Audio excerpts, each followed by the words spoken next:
기도합니다. 하나님 감사합니다.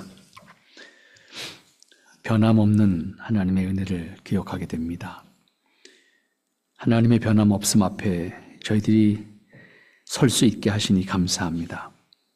오직 하나님의 변함없는 그 은혜를 기억하고 깨닫고 확인하고 체험하면서 늘 하나님 앞에 돌이켜 세울 수 있는 저희들 되게 하옵소서. 오늘도 하나님 말씀을 통해서 하나님을 잃어버린 백성이 경험하게 되는 어려움을 다시 한번 확인하게 됩니다. 하나님, 우리 심령 가운데 필요한 것을 간직하게 하시고 깨닫게 하시고 그리고 믿음으로 응답하여서 아버지의 뜻을 살아가는 기쁨이 저희들에게 있게 하시고 끝내 주님 앞에 설 때 승리하는 자의 모습이 되게 하옵소서. 아버지 하나님의 선하신 뜻과 인도하심 그리고 성령님의 내주 역사하시는 은혜가 이 시간에도 우리 안에 있기를 소망합니다. 오직 하나님이 주장하여 주시옵소서. 그리고 이 예배를 받으시옵소서. 예수님의 이름으로 기도하옵나이다. 아멘. 네, 오늘 로마서 3장 9절 말씀부터 살펴볼 시간이 됐습니다. 이 세상에서 사람이 살아가면서 나름 의로운 가치를 완성해 가기 위해서 노력합니다. 그 의를 완성하기 위해서 나름 노력하는 사람들의 모습을 보면 가장 일반적인 것이 종교적인 노력입니다.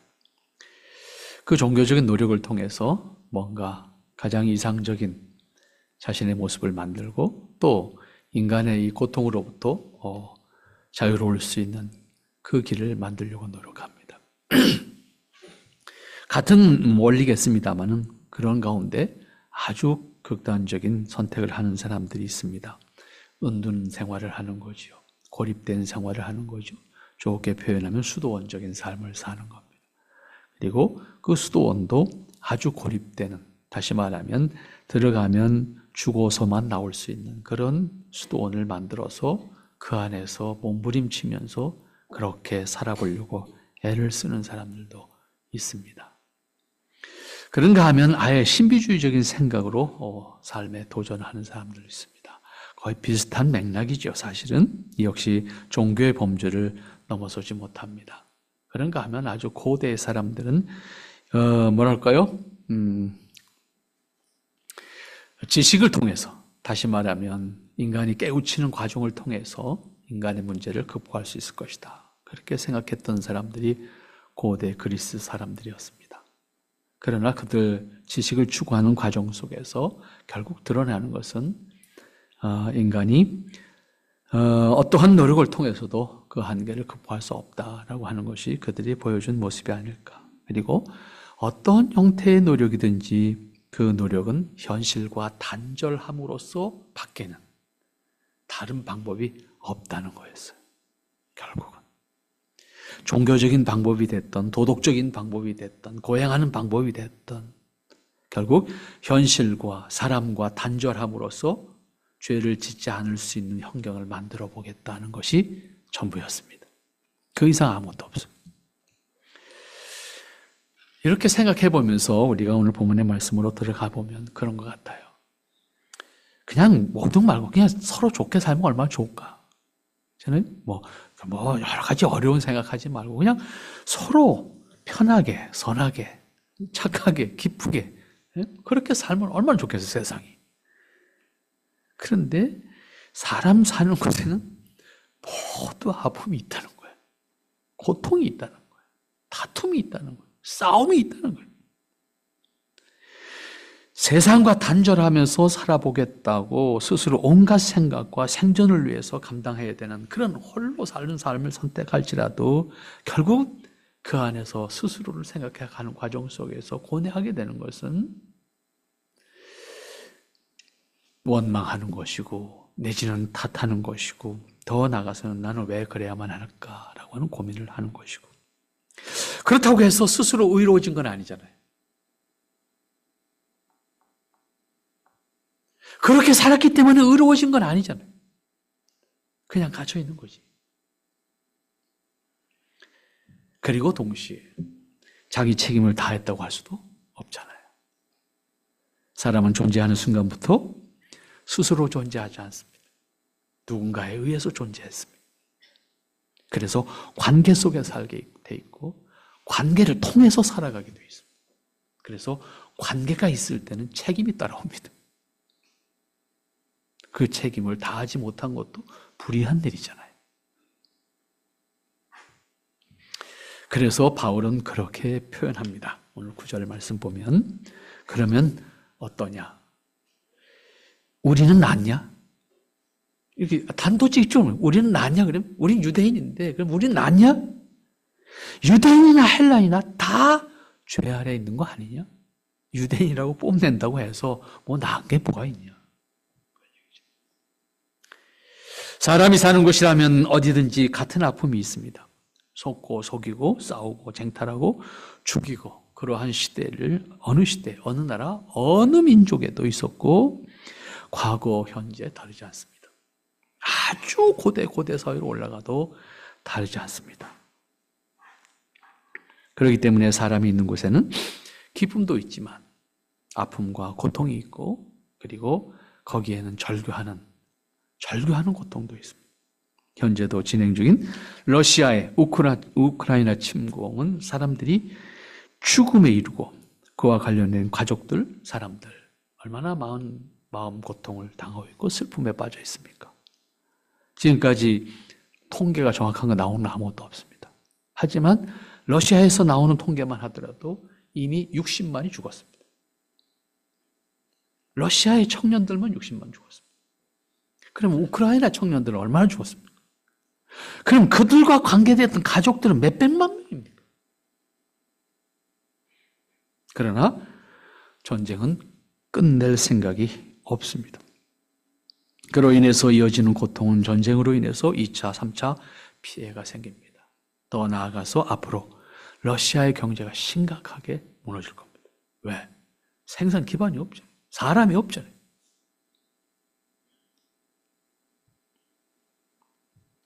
그러면 그것이 다시 세계 경제 영향을 또 미치게 될 겁니다. 그러면 결국 러시아의 문제가 아니고 우크라이나의 문제가 아니고 전 세계의 문제입니다.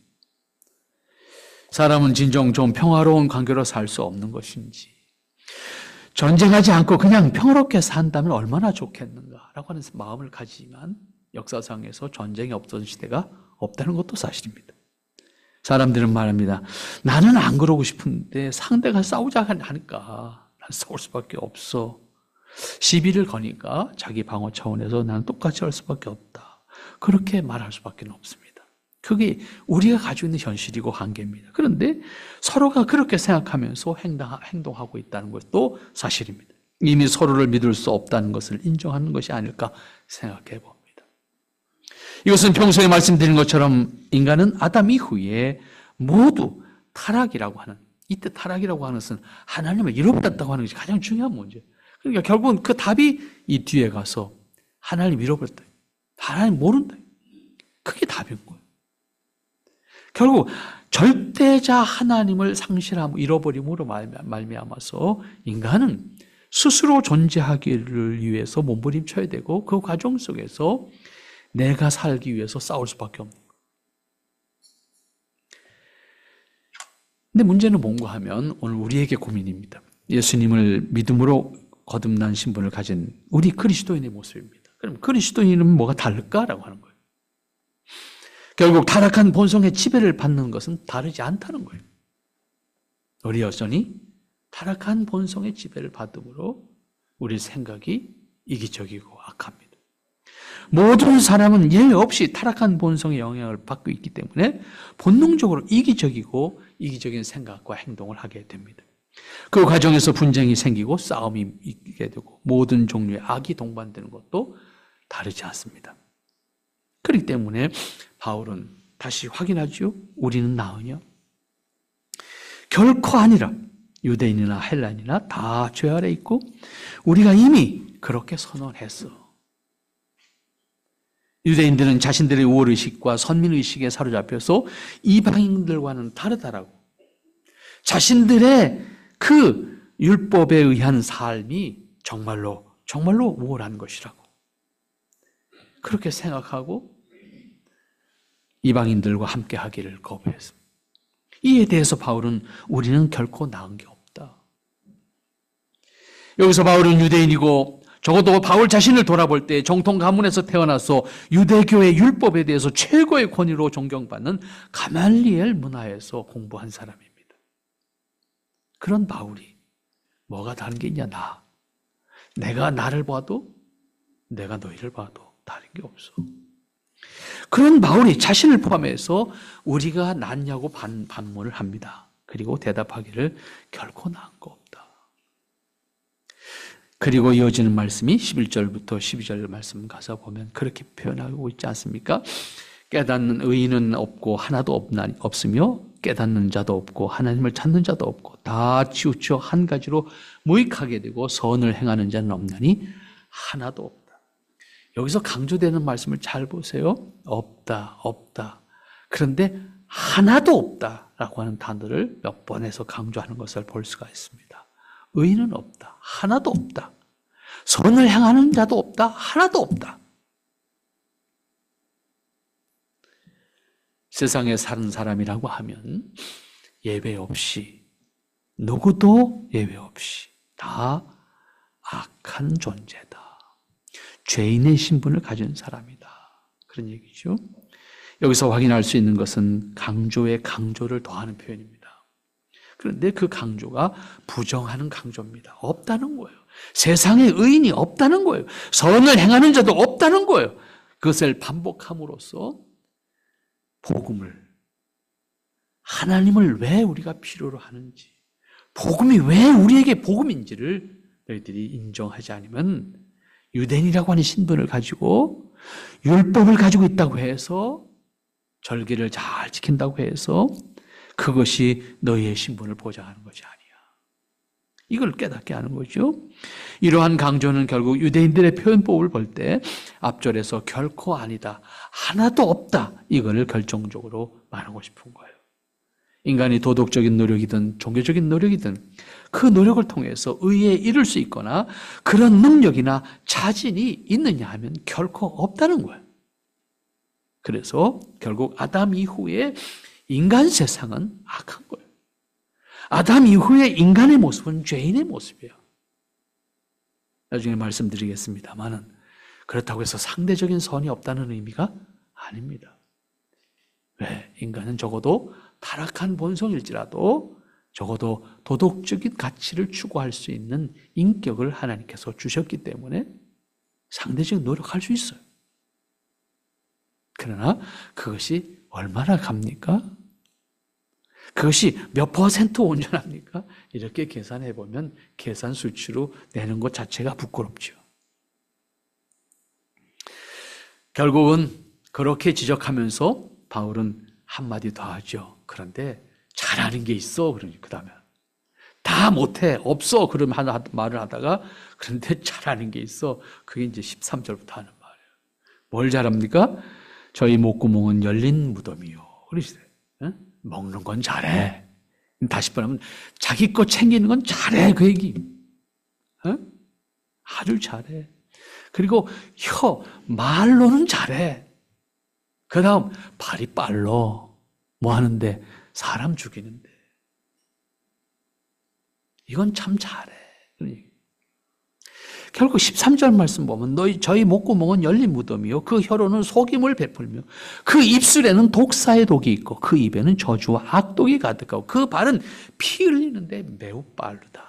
이렇게 설명했어요. 타락한 인간의 모습 아주 잘하는 것 설명하고 있습니다.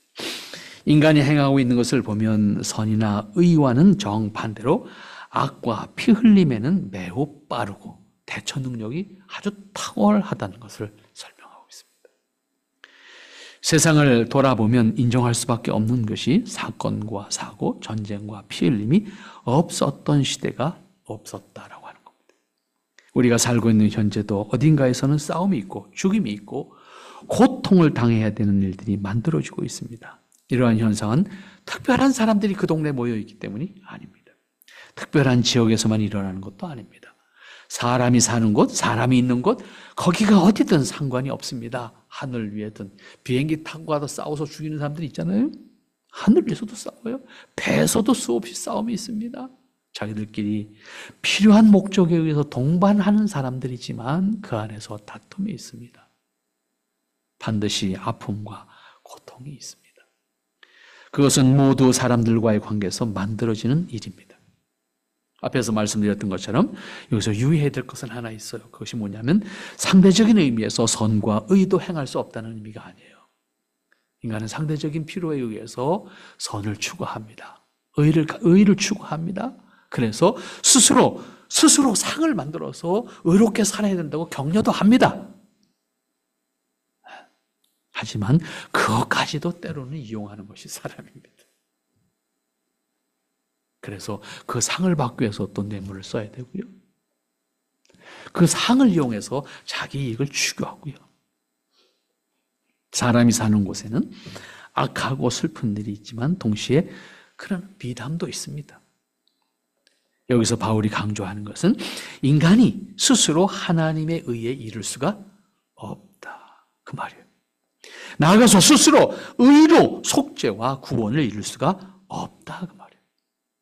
자신 스스로의 의를 통해서 종교적인 노력을 통해서 하나님의 의에 이를 수 있는 사람은 세상에 아무도 없다. 다시 말하면 모든 인간은 심판의 대상일 수밖에 없다. 그 말입니다. 사람의 노력으로 의를 완성할 수 있다고 하면 결코 예수님은 이 땅에 오실 이유가 없었습니다. 사람의 의로서 스스로 의를 완성할 수 없기 때문에 예수님이 이 땅에 오셔야만 했던 겁니다. 바울은 이 말을 하고 싶은 거예요. 유대인이기 때문에 특별한 게 너희들은 좀 달라. 그래서 예수님이 필요 없는 존재야. 그게 아니라는 거예요. 어떠한 가문, 어떠한 혈통, 어떠한 종교적 의식 속에서 산다 할지라도 주님이 필요한 존재, 구세주가 필요한 존재, 복음이 없으면 소망이 없다라고 하는 것을 말하고 싶은 거예요. 결국 사람들의 목구멍은 열린 무덤이고 그 혀로는 속임을 일삼으며 그 입술에는 독사의 독이 있고, 결국 이 말씀을 읽으면서 깨닫게 되는 것은 사람이 살아있는 한 그 입은 끊임없이 죄를 짓고 있다는 것을 강조하고 있는 것이고, 그것은 사실입니다. 사람의 입이 열리면 열리는 것을 통해서 끊임없이 거짓을 말하고 악을 말하고 다른 사람을 비방하게 되고 다른 사람을 조롱하게 되고 그리고 시기하게 되고 경쟁하게 되고 비교해서 우월의식을 가지게 하고, 결국은 돌아보면 앞에서 바울이 강조했던 것처럼 하나도 없다, 결코 다른 것도 없다 하는 말씀에 이어서 실제적인 예를 드는 것이 아닐까 생각합니다. 굳이 입을 들어서 인간의 죄됨을 설명하고 있는 것을 하는가 하는 것을 생각해 보면 우리는 기꺼이 동의하게 될 것 같아요. 목구멍은 먹는 것과 관련되어 있습니다. 혀와 입술은 말하는 것과 관련되어 있습니다. 인간이 얼마나 이기적이고 불의한 존재를 깨닫게 하는 아주 쉬운 예가 될 것 같습니다. 사람은 먹는 것을 쟁취하기 위해서, 더 많이 소유하기 위해서 항상 깨어 있어야 합니다. 그것은 지극히 본능적입니다. 그렇기 때문에 깨어 있어서 이기적인 본능을 억제하고 하나님 말씀 앞에서 우리가 선택해야 될 것이 무엇인지, 믿음으로 산다라고 하는 것이 우리가 어떠한 모습이어야 되는지 그것을 확인할 수 있어야 할 것입니다. 또한 거듭난 신분을 고백하는 사람이라고 하면 자신의 입도 항상 할례를 받도록, 종교적인 의식으로 행하는 할례로 만족하는 것이 아니라 우리의 입이 열렸을 때 어떠한 말을 할지, 우리 하는 말을 통해서 무엇이 전달될지, 그 말을 통해서 어떠한 열매가 맺어질지, 우리의 입술을 거룩하게 다스리지 못한다고 하면 거듭난 사람이라고 할지라도 입술을 통해서 불의와 악과 천박한 말과 시기하는 말, 멸시하는 말, 이간질하는 말 끊임없이 우리 입에서 나온다고. 비록 의도적이지 않은 경우라 할지라도 입술은 자신의 이기적인 목적을 위해서 끊임없이 움직이고 있습니다. 그만큼 사람의 입술은 아름다운 것, 선한 것, 다른 사람을 위한 고운 말 하기를 본능적으로 싫어합니다. 내 말만 하고 싶어 합니다. 다른 사람을 홍보하고 얻는 것도 없이 비하하는 말을 합니다. 하루를 마무리하는 시간에 하루 동안 내가 어떠한 사람들과 어떠한 이야기를 했는지, 그리고 그 말이 정말로 아름다운 말인지 고운 말인지, 그 말을 통해서 사람들이 평안을 얻게 하는 말인지, 그렇게 돌아본다고 하면 우리가 사용하는 일상의 말들이 얼마나 거친지, 또 얼마나 진실된 것인지는 아무도 모릅니다. 자식이 자신만 돌아봐야 될 겁니다. 그 말을 통해서 얼마나 사람들에게 소망이 되고 위로가 되고 평안이 되고 그런 말일 수 있을까? 같은 말을 하더라도 그런 말을 할 수 있으면 참 좋겠다. 그런 말을 하지 않는다고 하면 차라리 말하지 않는 것이 더 좋지 않을까라고 하는 생각들도 해보게 됩니다. 과연 얼마나 의미 있고 얼마나 아름답고 얼마나 유익하고 얼마나 사람들에게 너그러운 마음, 여유로운 마음을 가질 수 있게 표현할 수 있는 우리의 말일까? 그런 의미에서 우리는 우리 자신의 말을, 입술을 다스릴 수 있어야 돼요. 그거 역시 신앙의 훈련이라고. 하나님과의 관계 속에서 내가 하나님의 사람으로 거듭났다고 하면 우리가 표현하는 용어들이 얼마나 사람들에게 여유롭고 그 다음에 아름답고 푸근하고, 그리고 사람들에게 경쟁심을 일으키지 아니하고 편안하게 느낄 수 있는 말을 할 수 있을까? 평생 우리가 죽음에 이르는 순간까지 우리의 입술이 열려서 말을 할 텐데, 여러분 마지막 여러분들 무슨 말 하고 싶습니까? 평생 고민 좀 해보세요. 제가 가끔 말씀드리는 거예요. 원망하고 악을 쓰지 말고 정말 마지막에 내가 남길 수 있는 그 말이 뭘까? 그리고 그 말을 통해서 함께 했던 사람들에게 내가 줄 수 있는 것이 뭘까? 좀 생각해 본다고 하면 우리가 평소에도 좀 더 나은 말이 나누어지지 않을까라고 하는 생각을 합니다. 그런데 그것에 그치지 않고 이어지는 말씀 보면 그 입술에는 독사의 독이 있고 그 입에는 저주와 악독이 가득하다, 그렇게 표현합니다. 흉보는 정도가 아니라 다른 사람을 저주하고 심판하는 일을 거리낌 없이 한다는 지적입니다. 특별한 이해관계가 없어도 다른 사람이 잘 되고 잘하는 것에 대해서 맹목적으로 비판하거나 저주합니다. 그러한 모습은 정치권에서 보여주는 매일의 뉴스에서 우리는 신물나게 듣고 있습니다. 결국 사람의 입으로는 다른 사람을 저주하고, 그리고 다른 사람을 짓밟지 않으면 내가 설 수 없다고 생각하는, 끊임없이 싸움입니다. 싸워도 좀 예쁘게, 말이 될는지 모르겠어요. 예쁘게 싸우면 참 얼마나 좋을까 그런 생각이 들어요. 좀 고운 말로, 사람들이 받아들일 수 있는 말로, 납득될 수 있는 말로 할 수 있으면 얼마나 좋을까. 안 되는 거예요. 왜? 거기 내가 먹을 게 있고, 거기 내 권위가 있고, 거기에 내 모든 것이 달려있으니까 과거에 뭐 했던 사람과 아무 상관없습니다. 똑같습니다. 그리고 이어진 말씀 뭐라고 말합니까? 15절 말씀. 그 말은 피 흘린 데는 빠르다, 그렇게 표현했어요. 이해관계에서 빠르고 생존을 위해서 본능적인 빠름이라고 표현할 수 있겠지만 결국은 악한 일에는 입도 빠르고 발도 빠릅니다. 그런데 선한 일에는 빠르지 않습니다. 못 들은 척합니다. 말도 안 합니다. 특별히 나빠서가 아니에요. 특별히 악한 사람이라서가 아니에요. 우리 모든 사람이 가지고 있는 본성입니다. 아담 이후에 타락한 본성을 가진 사람의 본능적인 모습입니다.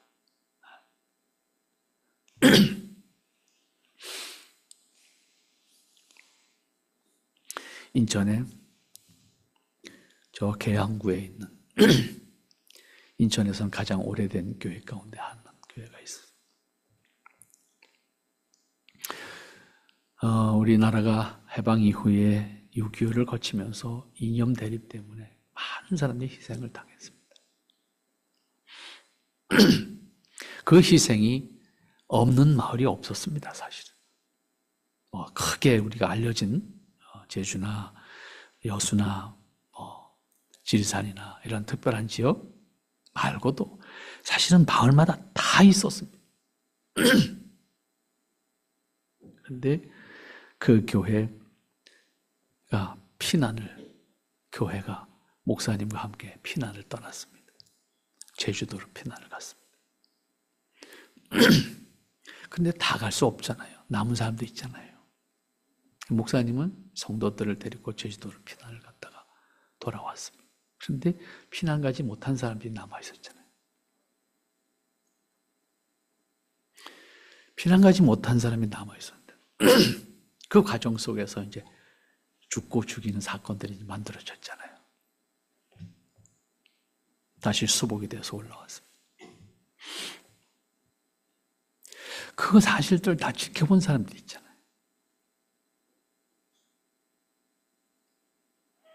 국권이 다시 회복해서 들어왔을 때 그 교회 집사님이 면장이 됐습니다.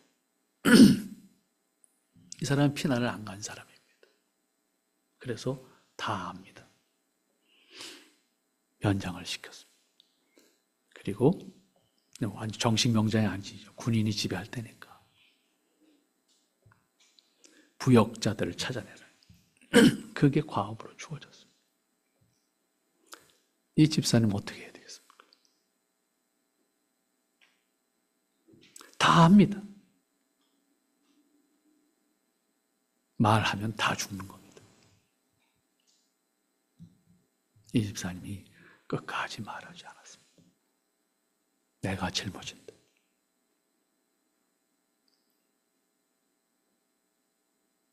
(2차) (3차) 피해까지 가서는 안 된다. 내가 짊어진다.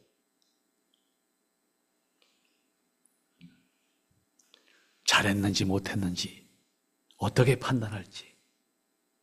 그러나 중요한 것은 그로 인해서 더 이상의 피해가 없었고 그 마을에는 더 이상의 죽음이 없었다는 것.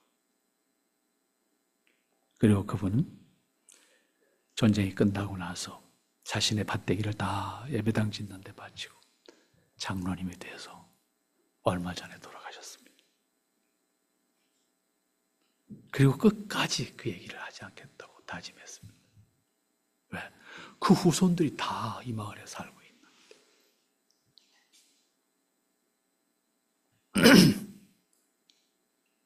힘든 얘기죠, 사실은. 그 전쟁을 경험하지 않은 사람들은 말할 자격이 어떤 의미에서는 없다고 볼 수 있어요. 평화로운 시기에 쉽게 가부를 이야기하는 건 불가능합니다. 하지만 그분 나름 얼마나 많이 시달렸겠습니까? 그분 자신도. 하지만 끝까지 그것은 내가 할 일이 아니다 라고 정리함으로써 그 마을의 평화와 그 마을의 생명이 유지됐고 그 교회는 지금 120년이 됐죠. 120년이라고 긴 역사 속에서 잘 성장한 교회가 되어 있습니다. 그걸 보면서 참 같은 말일지라도 해야 될 말과 안 해야 될 말, 그리고 생명을 살릴 수 있는 말이 무엇일까? 함으로써 살릴 수 있다면 해야 될 것이고 하지 않음으로 살릴 수 있다면 하지 않는 것도 답인데, 그런 역사를 찾아보면서 많이 힘들었던 순간들 기억이 납니다. 그러면 왜 이러한 문제들이 인간 사회 속에는 이제까지 생각했던 것처럼 어느 민족, 어느 시대는 다 있어야만 하는가?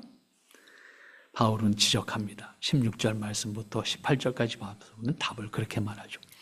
파멸과 고생이 그 길에 있어 평강의 길을 알지 못하였고 저희 눈앞에 하나님을 두려워함이 없느니라. 결국 두 가지를 지적하죠. 그럼 왜 그러면 하나도 없냐? 그렇게 표현한 데는 두 가지를 딱 설명하는데, 두 가지가 뭡니까? 평강의 길을 알지 못하는 것. 결국 평강의 길은 뭐예요? 화해의 길, 회복의 길. 이걸 알지 못해. 이걸 다른 말로 복음을 알지 못하는 거야. 예수님을 알지 못하는 거야. 그 평강의 길은 예수님 외에는 없는 거니까. 그 다음에 하나님을 모르는 거예요. 하나님을 두려워하지 않는 거야. 결국 이렇게 유대인이나 이방인, 즉 스스로 하나님의 백성이라고 하는 이스라엘 백성이나 하나님을 모르는 사람들이 모두 죄인이고 죄 아래에 있게 된 결정적인 이유가 뭘까? 여기서 말씀하는 것은 어떤 의미에서 타락한 인간의 근본적인 그 원인을 깨닫게 하는 것이라고 말씀드릴 수 있습니다. 인간이 아담 이후에 타락한 본성의 지배를 받고 있게 됨으로써 단 한 사람도 예외 없이 모두 죄 아래에 있고 죄의 지배를 받고 있는 사람이 되었습니다. 그럼에도 사람들은 스스로 자신이 의롭게 되거나 의를 이룰 수 있다는 가정 아래서 나름의 노력을 합니다. 그러나 아무리 노력을 해도 그 의는 완성될 수 없다는 것을 앞에서 쭉 말했습니다. 다만 필요와 상황에 따라서 인간에게 주신 인격적인 기능에 의해서 상대적인 의를 추구하는 정도에서 사람이 살아간다 그 말이지요. 그러면 바울이 인간이 왜 그렇게 될 수밖에 없었는지 이에 대해서 말하고 있는 것을 우리가 살펴볼 수가 있어야 됩니다. 그 첫 번째 답이 평강의 길을 알지 못하기 때문이다. 이것은 결국 결정적인 우리가 깨달아야 되는 대답이기도 합니다. 복음이 없이는 누구도 의로움에 갈 수가 없다. 의로움에 이를 수가 없다. 복음이 없으면 생명이 없고 복음이 없으면 의로움도 없다. 인간이 하나님을 알 수 없게 된 것이 결정적인 원인이라고 말씀드릴 수 있겠고 그렇다고 인간이 노력해서 하나님을 알 수 있는 것도 아니기 때문입니다. 인간의 종교적인 혹은 지적인 노력에 의해서 단순히 하나님을 알 수 있다고 하면 문제 해결은 이미 가능했을 겁니다. 결코 인간은 스스로 하나님을 알 수가 없습니다. 그것이 아담의 타락과 더불어 인간에게 주어진 상태입니다. 그러니까 인간은 스스로 하나님을 알 수가 없습니다. 하나님이 인간에게 하나님을 알게 하심으로 알 수 있다 그 말입니다. 그러면 다시 하나님을 아는 것과 여기서 말씀하고 있는 평강의 길은 어떤 관계입니까? 하나님을 알 수 있고 하나님과의 단절된 관계를 회복할 수 있는 길, 곧 복음이고 곧 그리스도입니다. 복음을 알고 복음을 믿고 그리고 복음을 통해서 속죄와 구원의 길이 하나님으로부터 예비되었다고 하는 사실을 깨닫고 믿는 것까지 하나님을 통해서 우리에게 주신 은혜고 하나님의 은혜를 통해서 그 믿음에서 길에 설 수 있는 것도 사실이라고 하는 겁니다. 하나님께서 복음을 알게 하고 복음을 믿게 하고 복음을 통해서 우리의 죄를 속죄하시고 그리고 우리를 구원의 은혜에 동참하도록 하시는 것 모두 하나님이 하시는 것. 하나님이 은혜로 우리에게 주시는 것이다. 그러니까 우리가 행하는 것은 조건적인 행위가 아니에요. 우리에게 주신 것에 대한 응답으로서의 행위예요.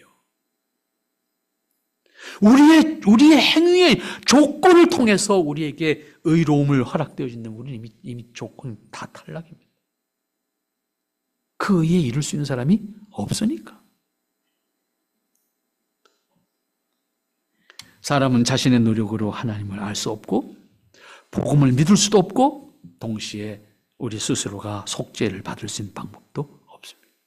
그런 의미에서 사람이 죄의 권세 아래 매인 자로 행할 수밖에 없는 이유가 평강의 길, 복음의 길, 예수 그리스도를 알지 못하기 때문입니다.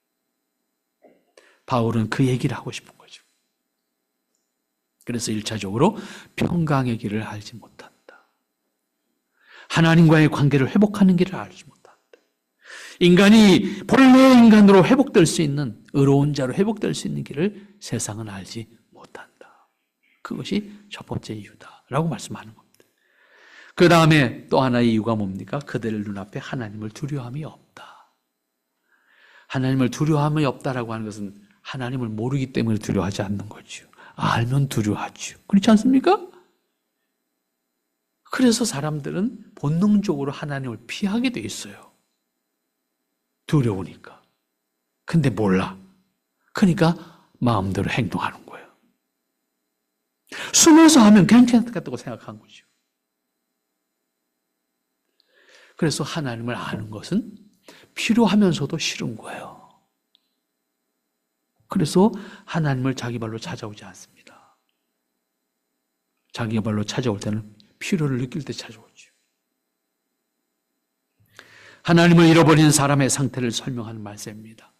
하나님을 모르고 하나님을 대적할 수밖에 없는 상태로 타락한 인간이 하나님 앞에서 할 수 있는 것은 하나님께 대한 막연한 두려움입니다. 왜? 본성적으로 죄를 인지하고 있기 때문에 두려운 거예요. 본성적으로 죄를 인지하지 않다면 두려움을 느끼지 않습니다. 하나님을 모르는 사람들, 평강의 길을 깨닫지 못한 사람들, 두려워해야 될 대상을 모른 채 행동하게 됩니다. 정말로 두려워해야 될 대상이 하나님이지만 하나님을 알지 못하고 보지 못함으로 정작 두려움의 대상으로 삼아야 될 하나님을 두려워하지 않고 우상을 두려워하고 있는 것이 또한 사람의 모습이죠. 그러니까 우상을 두려워하는 이유는 스스로 위로받기가 쉬워요. 우상 앞에 가서만 한번 액땜하고 오면 되잖아요. 그 다음 내 마음대로 할 수 있으니까.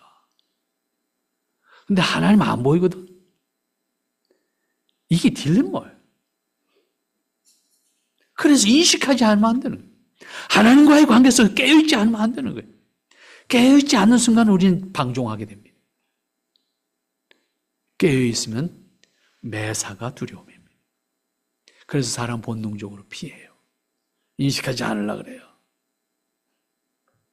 더 적극적인 자유는 하나님 품 안에서의 자유를 누릴 수 있어야 됩니다. 피해서 누리는 자유는 자유가 아니에요.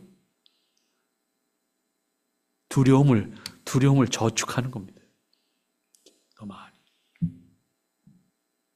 부족하더라도 내가 하나님 앞에 서기에 두려움이 있을지라도 하나님 앞에서 하나님 안에서 그걸 내려놓으면 우리는 자유할 수 있습니다.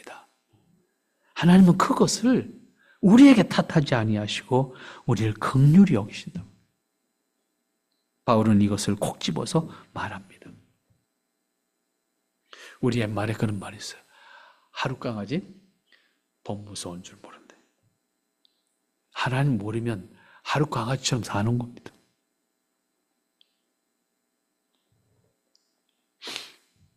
하나님 모르는 사람들의 행동인 눈에 보이는 것이 보이지 않기 때문에 마음대로 자신의 필요에 따라서 느끼는 대로 행동하게 됩니다.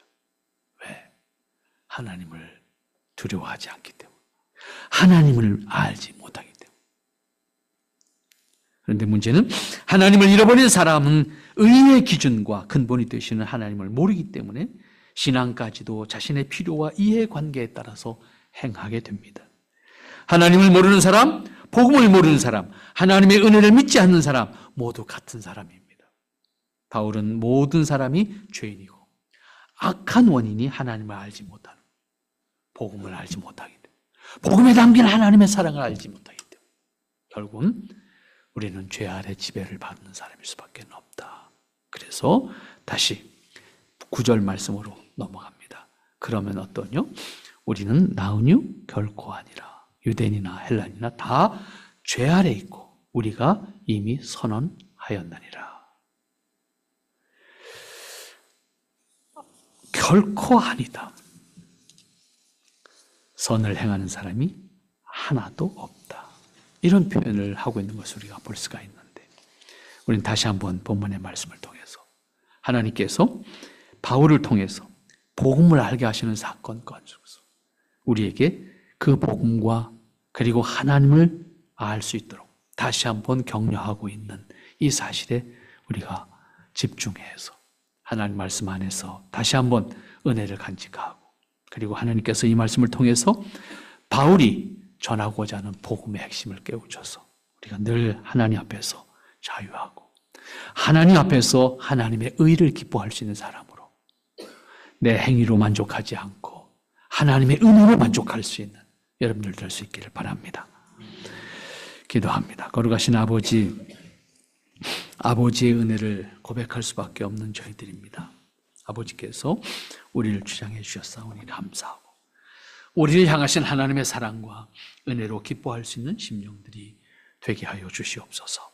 아버지 하나님, 우리가 주께서 원하시는, 우리가 주께서 기뻐하시는 아름답고 귀한 모습으로 늘 함께 하시고 또 주장해 주시옵소서. 은혜와 평강의 역사가 저희들에게 있도록 축복해 주시옵소서. 아버지의 사랑과 은혜를 간직한 사람으로 세상에서 승리하기를 원합니다. 아버지, 우리 믿음 중심을 붙들어 주시고 하늘의 은혜로 우리를 주장하여 주시사 끝까지 하나님의 뜻을 살기에 부족함이 없도록 아버지께서 우리를 주장하시며 인도해 주시옵소서. 예수님의 이름으로 기도합나이다. 아멘.